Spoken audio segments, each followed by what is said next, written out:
We're always told that we should strive for perfection, right? That it's the ultimate key to success. But what if that's all wrong? What if the thing we're chasing is actually the very thing holding us back? Today, we're going to explore the hidden dangers of perfectionism, what I call the prison of perfection. So let's just sit with this for a second. What if flawless is a flaw? I mean, really think about that. What if our obsession with getting everything exactly right is actually our biggest weakness? It kind of flips everything we know about achievement on its head, doesn't it? It suggests that being afraid to put something out there that's less than perfect, well, that isn't a sign of high standards. It's a sign of fear. And this whole messy conflict, yeah, it actually has a name. We're talking about the perfection paradox. And let me tell you, it's this sneaky, invisible force that's probably responsible for more great ideas dying on the vine than anything else. So what exactly is this paradox? Well, it's this kind of cruel joke, right? The very thing we think is going to make us successful, that relentless drive for flawlessness, is actually the thing that slams on the brakes. See, real growth, real innovation, it's messy. It has to be. It's all about trying something, failing, and trying again. But if you're stuck in that perfectionist mindset, any little mistake feels like a total disaster. And so, you just stop. The whole process gets shut down before it even gets a chance to get going. Yeah, perfection has these two faces. It's like Dr. Jekyll and Mr. Hyde. On one hand, you've got the promise, right? The idea that if you just get it perfect, you'll unlock your true potential. It's so shiny and appealing. But you chase that for too long, and you meet the other side, the prison.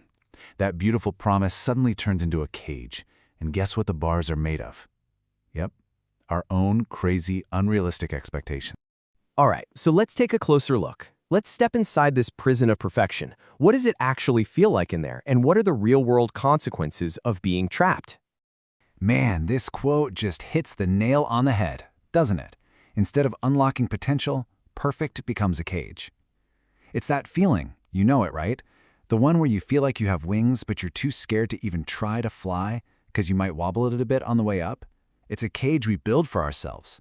We think it's keeping us safe, but really, it's just keeping us stuck.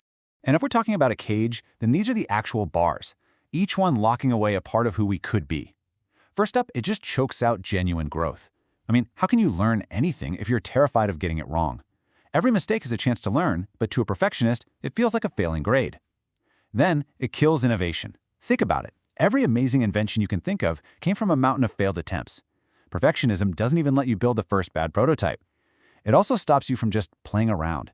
You know those what if I just did this moments that lead to amazing discoveries? Forget it. And finally, it makes it impossible to be vulnerable. You're so busy wearing this mask that says, I've got it all together, that you can never ask for the help you actually need to get better.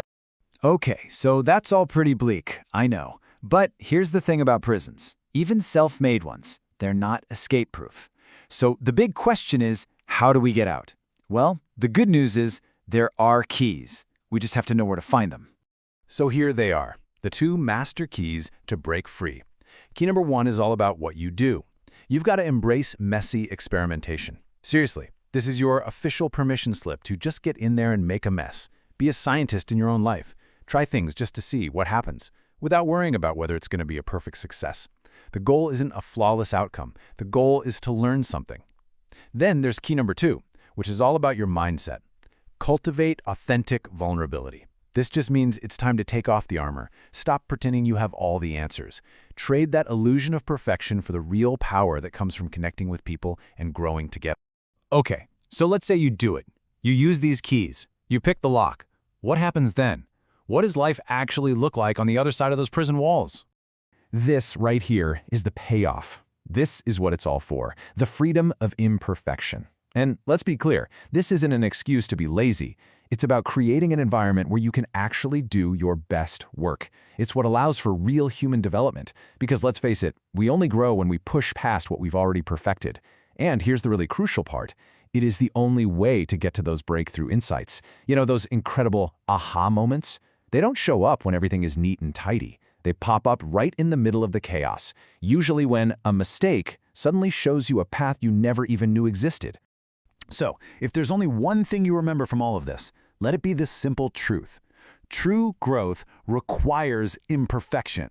It's not a glitch in the system, you guys. It is the system.